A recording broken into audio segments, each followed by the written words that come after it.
are 3 minutes and 30 seconds to put the time at either side of the speech. And we have the options of a torch or a box of chocolates for the best speaker of the evening.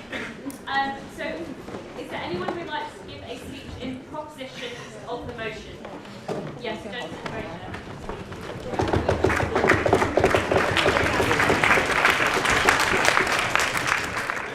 This one is one of the few things I have no idea.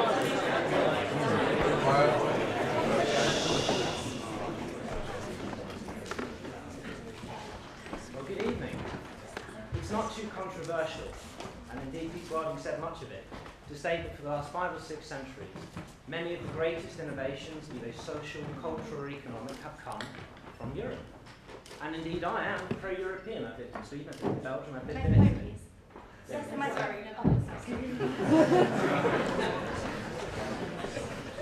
But if you cast your mind a little bit further back into history, you go just a little bit deeper.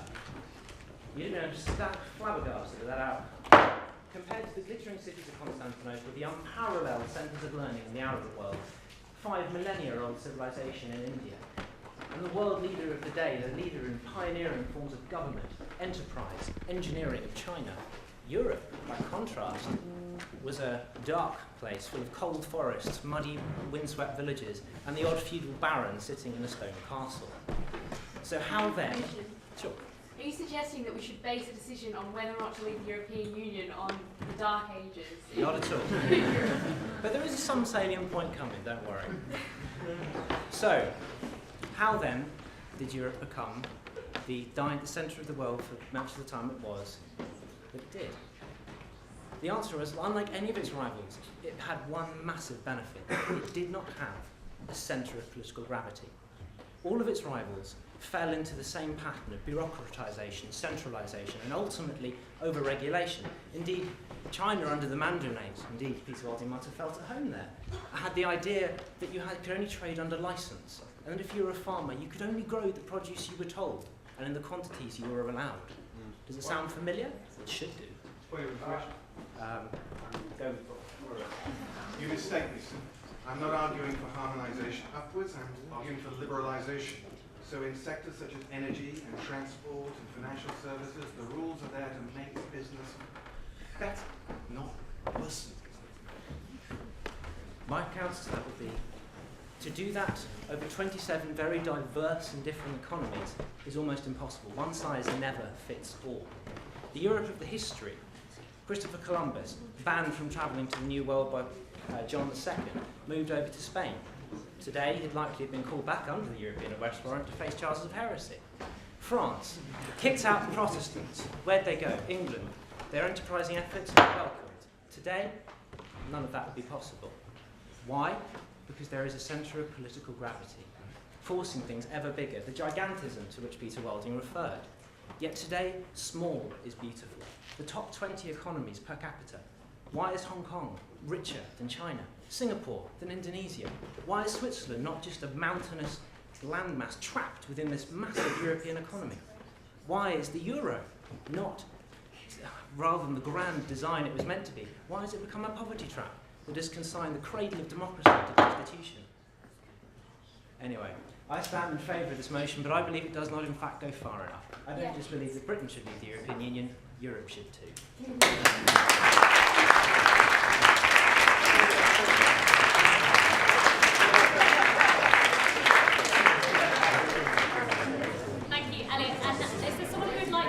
In opposition of the motion? Yes, gentleman in the middle.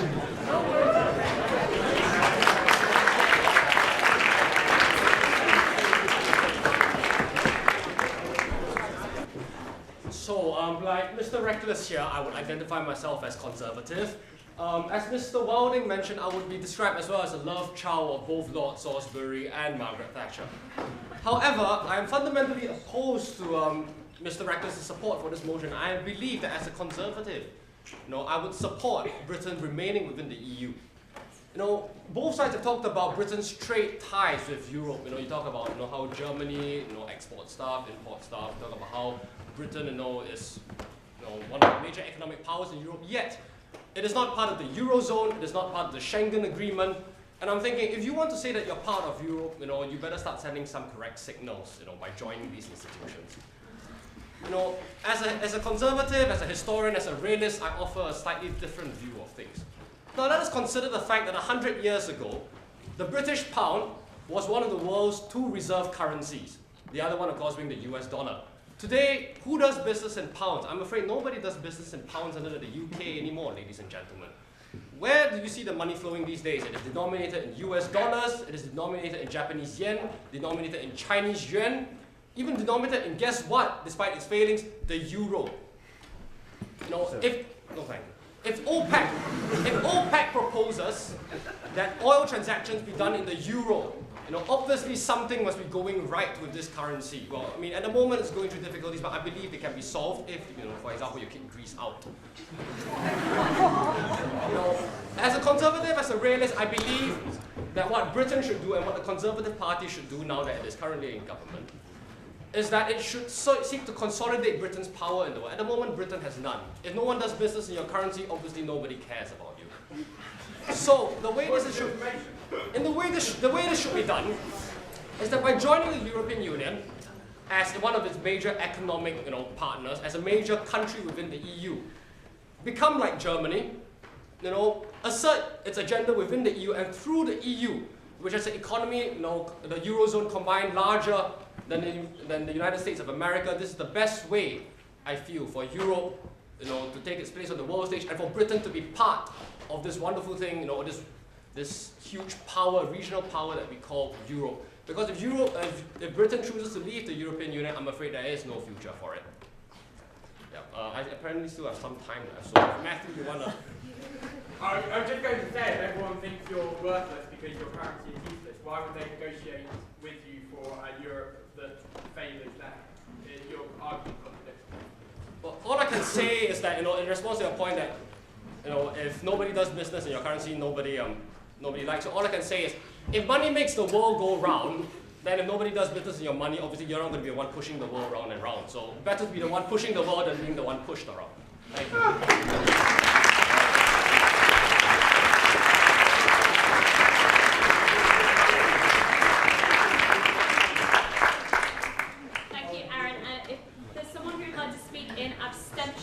of the motion. Yes.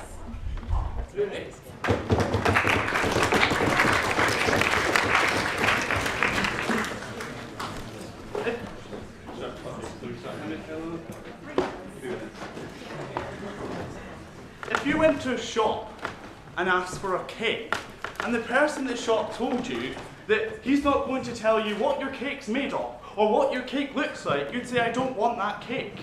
And that's why I'm saying today, ladies and gentlemen, Europe is going to have to change, and we don't know what that cake is going to look like.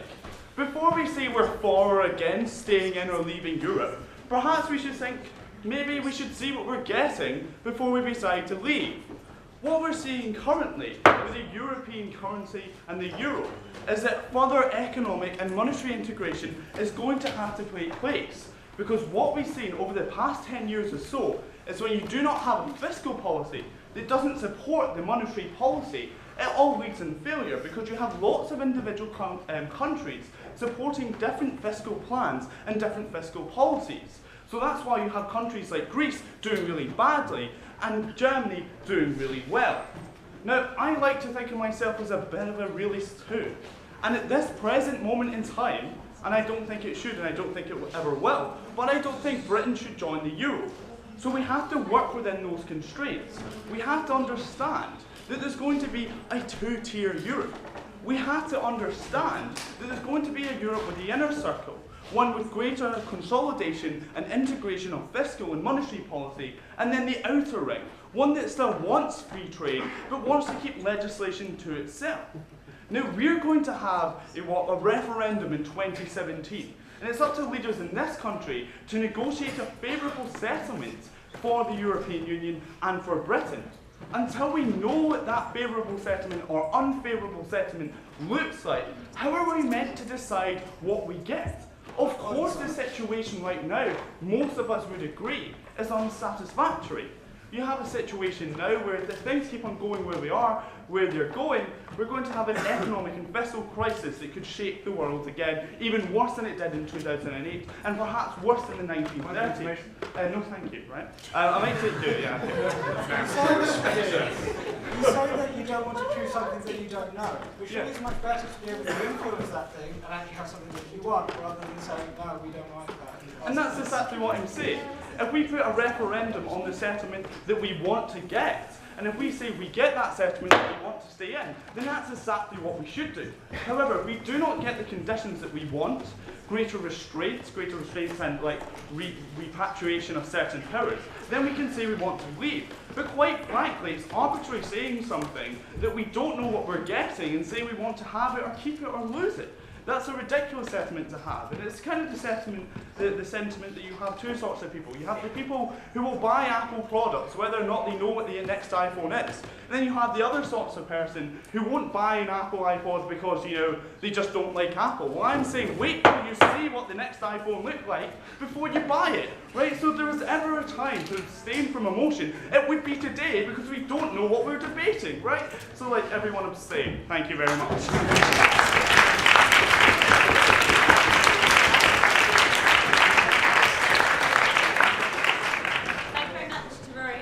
For time reasons this evening, we're just going to do one more round of floor speeches. So if you would like to speak, now's the opportunity. So firstly, if there's someone who would like to speak in proposition of the motion.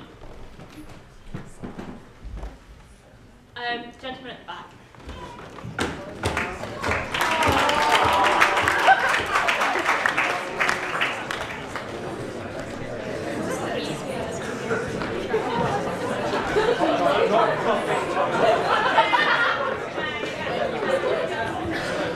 Retire!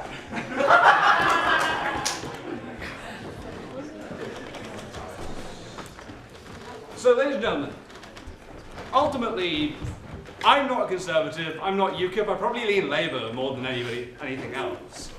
Yeah, I'm speaking in proposition because there are things that have been, not been highlighted in government that are really problematic about the EU. Firstly, in terms of the idea that the EU spreads democracy, well, the ultimate problem is that a lot of the EU mechanisms through, for example, under which the Lisbon Treaty was forced through Ireland, for example, run in contradiction to the idea that democracy is a good thing. Why? Because a ton of people voted against it and they were told, oh, no, guys, you did it wrong. You're going to have to vote again until you vote the right way. That's very problematic when it comes to, you know, effectively answering to the people and understanding democratically why those people are worthwhile. So I suggest that there's a problem there if you're saying the EU is spreading democracy everywhere when there are problems running in that. Yeah, go ahead. Did that happen to the French and the Dutch when they rejected their referendums in 2005? Well, the Royal Members have Lisbon. Well, the point is, right, that you're in a situation where they rejected their referendum and went, okay, fine, some of their governments might have obeyed them, but that doesn't mean that all of them have. That means the Irish have ignored it, right? That's still really problematic if you're saying that democracy is a universal thing that all countries should be trying to push towards, right? No, you got this. But there's a more problematic thing, which is that the money that we pay into the EU goes to the common agricultural policy. I don't really care that we lose a bunch of money on that. That's not important to me. What is important, though, is that the Common Agricultural Policy is probably one of the most problematic things in terms of keeping Africa in poverty that physically exists. It actively kills African people, but they can't export meaningfully to the EU because ultimately we have inflated prices put upon those people by crazy, by crazy directives from the EU that massively prevent these people from exporting to us in a meaningful way.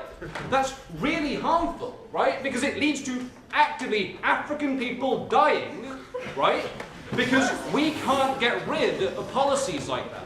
Why? Because it's very, very difficult to get rid of policies that protect things that EU countries tend to value, right? Even if it's illogical that they do so. How? Well, when we try to get rid of things like farming subsidies from the EU, you have significant protests from the farmers that are against that, obviously because it's against their interests. The issue is that we live in a world under which many EU countries have an idealized version, including the UK, an idealized version of what farming is and what it means to their culture and their community as a whole. This means that even if we present logical arguments as to why it's a good idea to get rid of these policies, because they massively harm people around the world, it's almost impossible for us to actually do so because of this ideal that people have in their heads. And I suggest to you, therefore, that we need to pull out the EU so we stop funding something like this. Because as long as we stay in the EU, we morally agree with the stance that the EU takes on a number of issues. And as long as we fund the EU to do that, we are financially agreeing with that. So, ladies and gentlemen, if you value people's lives, I beg you to, propose the motion.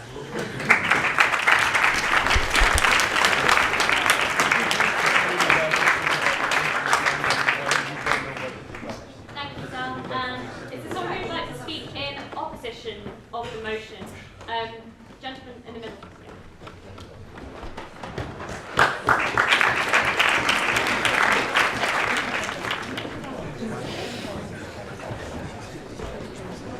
First of all, I do find it very difficult to understand an argument that a British exit from the European Union would be anything other than an economic burden and a tarnishing, I think, of Britain's reputation as a trading partner.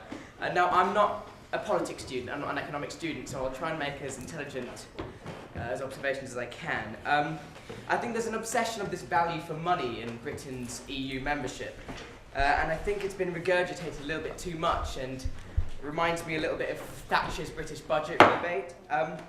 I think this dilly-dallying that seems to happen within the population and within politicians, within the realms of politics, no thank you. I think that there's a little bit too much dilly-dallying between scepticism and faith in what the EU actually does.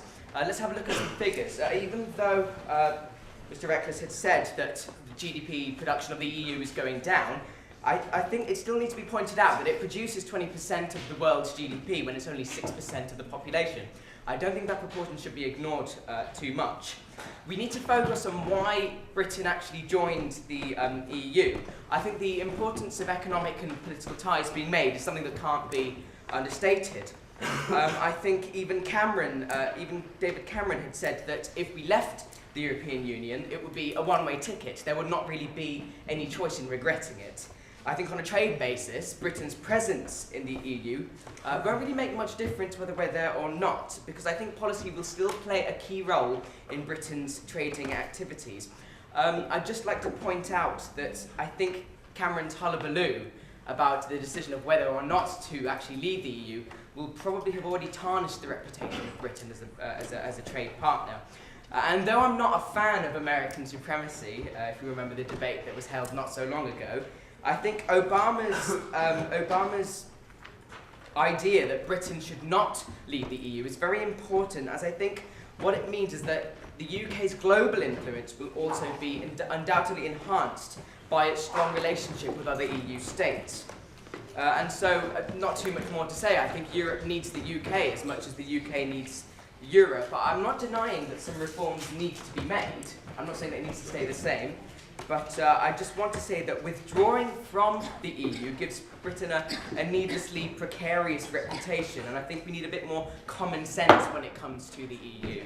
I think this crusade of what Sir Stephen Walls called ferociously nationalistic, I like that wording.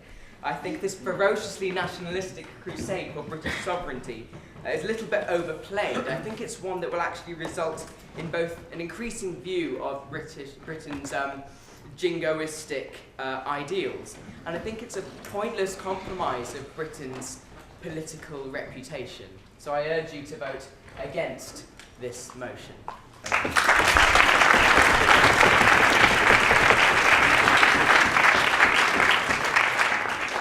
Thank you, Rohan. And is there finally someone who would like to speak in opposition of the motion? Abstention, sorry, thank you. Yes.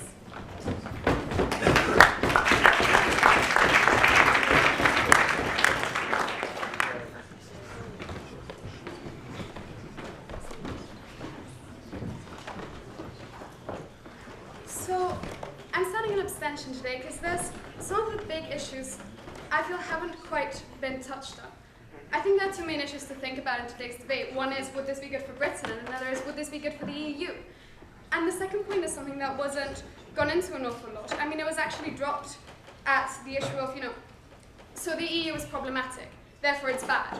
Or the EU has a lot of benefits with regard to, promoting marriage, promoting democracy, or so on, therefore it's good. But then on one hand is, how does this affect Britain personally, well, nationally as it were? And then on another hand is, well, can Britain actually contribute to changing the problems? I feel that's one of the issues that hasn't really come across properly in today's debate. Can these issues actually be solved? And I think because that doesn't clearly fall on either side, as most issues don't, I think it's fair to stand an abstention. I mean, so on one hand there's that issue. Can the problems ever be resolved? And if they can be resolved, shouldn't Britain and the other strong economies, like Germany and so on, remain as the captains on a sinking ship?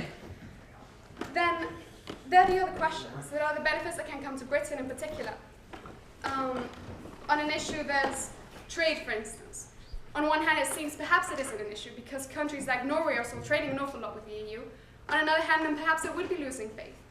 But the thing is, those are all economic benefits. And as many people, I think, I frankly don't know the figures. So as Rory pointed out earlier, then maybe the solution is to wait in the long term, wait until people are more informed, maybe see whether the problems can or cannot in fact be fixed. But then another point that also hasn't been touched on enough is the benefits that aren't economic. So on one hand, so you do have, perhaps trade is benefiting Britain, perhaps trade is not. Those are the figures that I don't know. But then you do have the benefits that have been pointed out throughout the opposition, of communication, of, what the proposition says is immigration, which is bad, which I believe, on the other hand, is, allowing half of this room to come here to study. I think that's something good. I think being able to move like that in the EU, I think allowing people to move like that in the EU is something good. I think simple things like communication, like, trade, like standing up as Europe as a whole, as a trading bloc, is something good. It's something that shouldn't be undermined. And sort of all those benefits that stand of the EU are valuable, even if they aren't necessarily economic. Even if in the short term it's going to be harmful, perhaps Britain can make a difference, but that relies on figures. And since we don't have a clear answer, perhaps for now, as Rory said, we should abstain.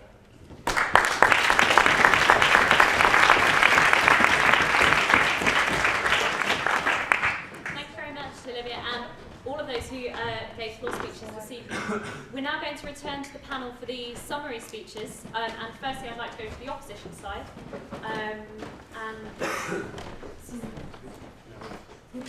If you're happy to speak from there. Yeah, okay. I just wanted to respond to a couple of points made in the debate.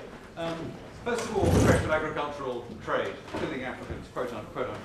I mean, I agree with you, the common agricultural policy needs further reform. It used to take 90% of the EU budget, it now takes 40%. It'll be 13% less under the budget agreement reached by David Cameron and his colleagues last week than in the previous financial package. The last round of negotiations of the World Trade Organization, WTO, the European Union was ready to make considerable concessions on tariffs on produce from developing countries. It wasn't the EU's fault that those negotiations broke down. The EU's agreement with the African, Caribbean and Pacific countries, the ACP agreement, does give them privileged access for their produce. So I dispute the premise. I'm not suggesting that the CAP is perfect, but I dispute the premise that it is damaging in the way you suggest. The subsidies that do go to farmers in Europe are no longer subsidies for production in the way they used to be with butter mountains and all that stuff. They are subsidies to help farmers, many of whom, take, for example, sheep farmers in Wales, Scotland, Northern England, would be out of business and with the consequent damage to the environment if there wasn't some subsidy to enable them to remain in agricultural business. iPod versus Samsung or whatever in your analogy. You may be right. We will certainly be, it seems to be, in a world in a few years' time where there will be a group of 17 or more countries in the Eurozone and those of us who remain outside. The key policies of the European Union will still be decided 27 or 28 once Croatia joins. So energy, transport, trade, environment, foreign and security policy. These are all policies where Britain is a large member state with votes in the Council, with members of the European Parliament also taking a key part in those bits of legislation. That won't change, and it seems to me that whatever happens in the Eurozone remains in our interest to stay part of those councils and to make our voice heard. And if we are outside, like Norway or Switzerland, okay, we will get access, but at a price, at a financial price, and at a price of implementing things that other people have decided, and implementing things that we may not like as a result. So I would rather than sit at a table in the corner on my own, I would rather be at the big table bumping elbows with other people whom I've influenced.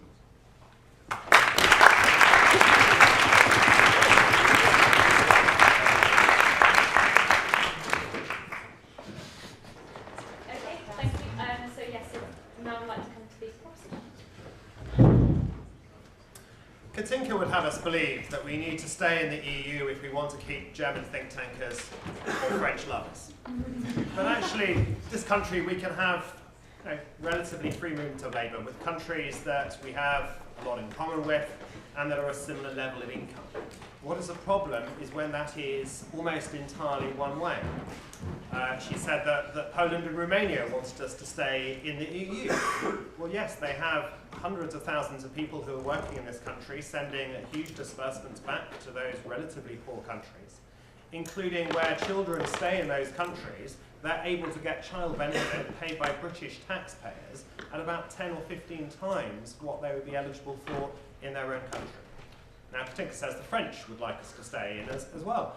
And one reason they would is because they have Britain as an entirely protected market with tariffs outside it that prevent us importing food from the rest of the world that is much cheaper than what they currently are able to sell us on a privileged basis that people outside the EU, whether in Africa or whether in the more developed world, are not allowed to share. She also says Germany wants us to stay in, apparently because they want a liberal partner who will support their more liberal version of the EU. What she doesn't mention is the Germans quite like the idea of us staying in order to share the cost of the EU with them. Now, she spoke about mutual recognition as if that was what the single market was about. The lawyers amongst you will know it as Cassis de Dijon, the principle of mutual recognition.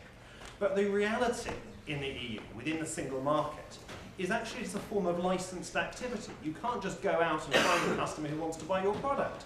Almost every product must have a standard. You must comply by rules as to what that must be.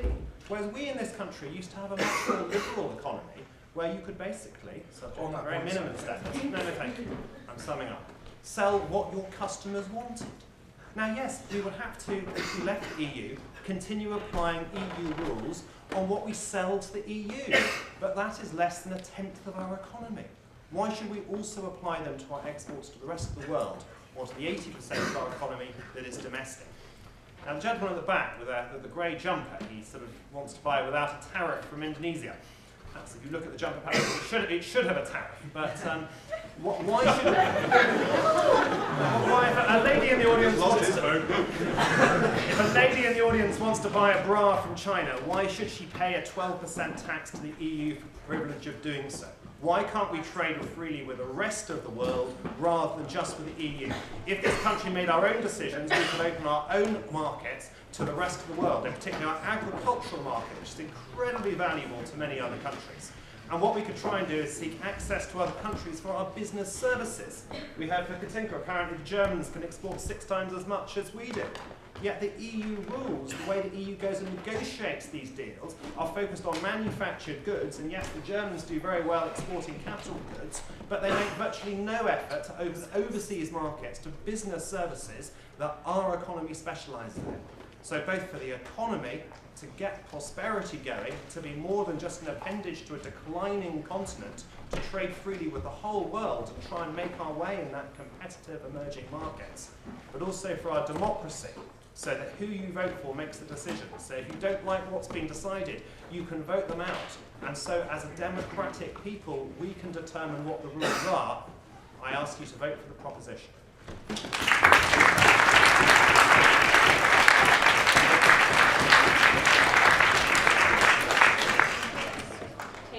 Thanks very much, and thank you to all our panel for joining us this evening. We're now going to move on to voting on the motion. If I can have people And can we ask everyone sitting on this line to shuffle a little bit to the side so that we don't double count it, so we can make sure it's okay. Goodbye. And then Yes, you and the person behind you. Just pick a side, either side. Okay, fine. Fine. It's all great. Oh, and you. Yeah. Okay, everyone in proposition of the motion, please raise your hand. Proposition of the motion. Come on, kids. You're playing like punch as well.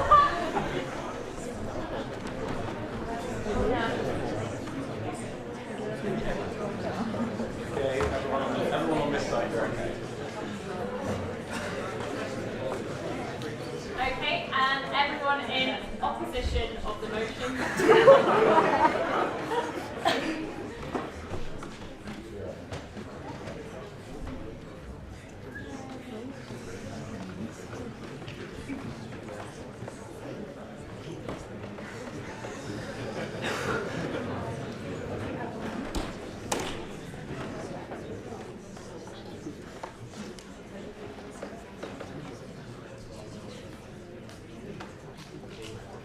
Everyone on this side.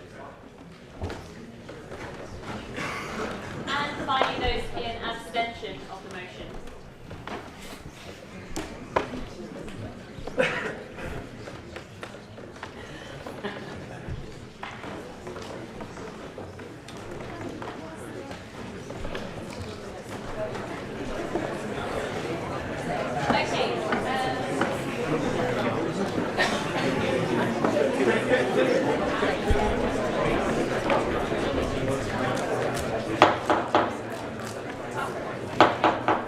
We'll announce the results in just a moment. Firstly, just a couple of reminders. So this Thursday, we've got the workshop as always. Join us Mallet Place, building 5, 7 o'clock, come forward when you're available. And no experience or anything needed, just come along and get involved. And this Saturday is our schools competition. We are still looking for people to come along and help out. It would be greatly appreciated. We've got sort of 70-odd teams coming along, so like 150 students. It's going to be a really good day, so please come along and help out. You'll get food and things. So next week, we are in here again on Monday at 7 o'clock. That will be our final normal Monday night debate of the year. And the motion is this House would legalise illicit drugs. Illicit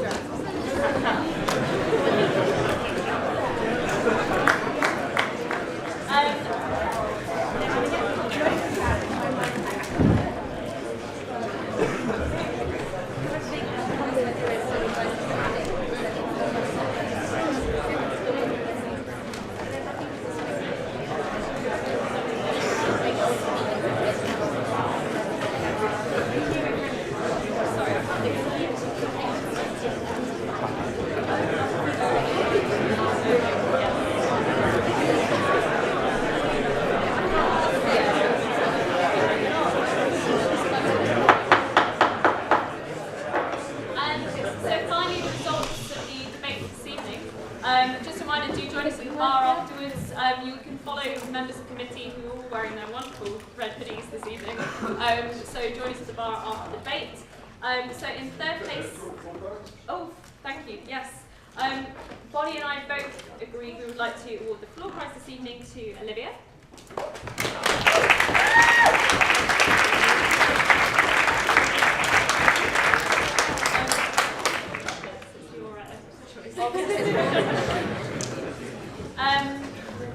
And just before I announce results, please join me again in thanking our speakers for...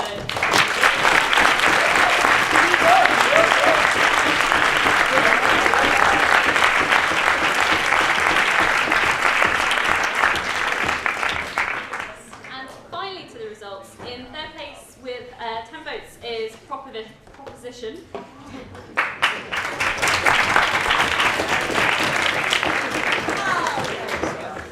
In second place with 22 votes is Abstention.